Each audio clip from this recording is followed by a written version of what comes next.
எனக்கு முன்னாடி பேசின எல்லாத்துக்கும் வாழ்த்துக்கள். இப்போ பேசிகிட்டு இருக்கேன் எனக்கு அப்புறம் வெற்றி பெற்று பேச வர அனைவருக்கும் வாழ்த்துக்கள். இது வந்து பல வருடங்களாக நடந்துட்டு இருக்க விழா இந்த சுரேஷ் அகாடமியில். நான் முக்கியமாக 3 பேர்த்துக்கு வந்து தேங்க்ஸ் சொல்லணும்னு நினைக்கிறேன். எம்எஸ்சி டிஸ்கண்டினியூ பண்ணிட்டு டிஎன்பிசி படிக்க வரேன்னு சொல்லும்போது சரின்னு சொல்லி ஏற்றுக்கிட்டேன் எங்கள் அம்மாவுக்கு. 2வது எம்எஸ்சி வரைக்கும் படிக்க வச்ச வக்கீல் எனக்கு அப்பா கிடையாது, கேஸ் எடுத்து நடத்தின வக்கீல் தான் படிக்க வச்சார். அந்த வக்கீல் திரு ராஜேந்திரன்கிற அவருக்கு.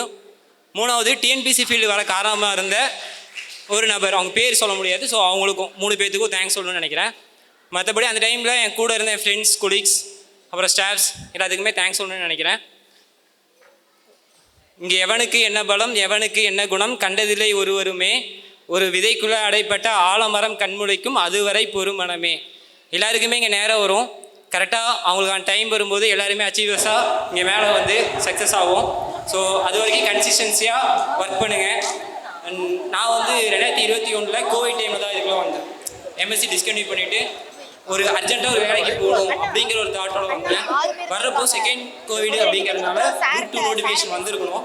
பட் 3 months டிலே அப்படின்னு சொன்னாங்க. எனக்கு கிடைச்ச டைம் வந்து 3 months. அப்போ நான் யோசிச்சது எம்எஸ்சி டிஸ்கண்டினியூ பண்ணியாச்சு, திரும்ப எம்எஸ்சி போய் படிக்கலான்னு சொல்லிட்டு போனால் வீட்டில் ஏன்டா இப்போ தான் விட்டேன் அப்படின்னு கேட்பாங்க.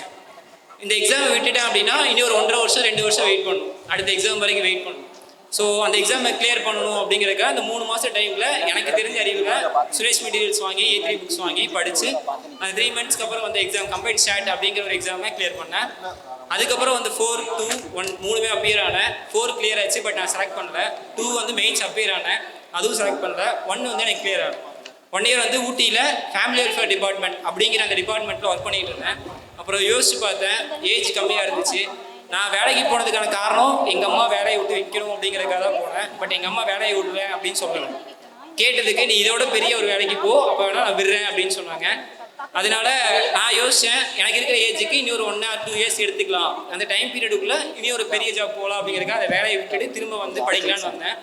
போன டைம் குரூப் 1 ஃபிலிம்ஸ் கிளியர் ஆகலை, இந்த டைம் குரூப் 1 ஃபிலிம்ஸ் கிளியர் பண்ணி மெயின்ஸ் அப்பியர் ஆனேன். பட் மெயின்ஸ் கிளியர் ஆகலை. நெக்ஸ்ட் டைம் அதை கிளியர் பண்ணணும்னு நினைக்கிறேன்.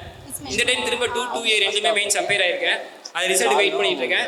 அண்ட் 1 yearக்குள்ள ஒரு வேலைக்கு போயிடணும் அப்படிங்கிற ஒரு தாட்டோட தான் அந்த வேலையை விட்டேன். கரெக்டாக அதே 1 yearக்குள்ள லாஸ்ட் 15 வேலையை விட்டேன். இந்த Jan 30 போய் நான் ஆர்டர் வாங்கிட்டு வந்துட்டேன். இங்கே எல்லாரும் சொல்லுவாங்க சக்ஸஸ் ஆகணும்னு சொல்லுவாங்க. சக்ஸஸ் ஆகிறது பெஸ்ட்டு, ஆனால் சர்வைவ் ஆகிறது வந்து மஸ்ட்டு. அதனால் நான் குரூப் 1 தான் போவேன், யூபிஎஸ்சி தான் போவேன் அப்படின்னு சொல்லிட்டு என் வாழ்க்கையை நானே வந்து விட்டுறக்கூடாது. அதுக்காக குரூப் 4 ஒரு ஜாப் நான் எடுத்துக்கிட்டேன். கண்டிப்பாக அடுத்த வர 2 அச்சீவர்ஸ் மீட்லையும் இங்கே வந்து நான் பேசுவேன்னு நினைக்கிறேன். அடுத்த வருஷம் வர குரூப் 1 மீட்லையும் நான் இங்கே வந்து பேசுவேன்னு நினைக்கிறேன். இந்த இடத்துல என் கூட இருந்த உறுதுணையாக இருந்த எல்லாத்துக்குமே தேங்க்ஸ் சொல்லணும்னு நினைக்கிறேன். அண்ட் 2வது இந்த இன்ஸ்டியூட்டில் வந்து ஒரு பெரிய ப்ளஸ் என்ன அப்படின்னு சொன்னால், மற்ற இன்ஸ்டியூட்ஸ் வந்து ஸ்டடியால் வந்து ஃப்ரீ ஆக்சஸ் கொடுக்க மாட்டாங்க. குறிப்பாக சுரேஷ் அகாடமியை பொறுத்தவரைக்கும் பெரிய ப்ளஸ் என்னன்னா, இங்கே படிக்கிற மாணவர் மட்டும் இல்லை, யார் படிக்கணும்னு நினைச்சாலும் இங்கே வந்து படிக்கணுங்கிறதுக்காக ஃப்ரீ ஸ்டடியால் ஆக்சஸ் கொடுத்து பல பேருக்கு வந்து ஒளியேற்றி வைக்கக்கூடிய ஒரு பெரிய நிறுவனமாக இருக்குது. அது கண்டிப்பாக நான் தேங்க்ஸ் சொல்லணும்னு நினைக்கிறேன்.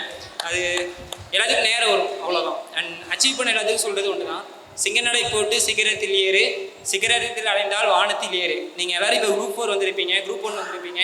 அது எனக்கும் சேர்த்து சொல்லக்கூடிய ஒன்று தான். அடுத்து குரூப் 2 குரூப் 1 யூபிஎஸ்சியோ உங்கள் வாழ்க்கையின் அடுத்த கட்டங்களை நோக்கி நகர்வதற்கு நான் இருக்கும் வாழ்த்து கூறி விரும்புகிறேன். நன்றி, வணக்கம்.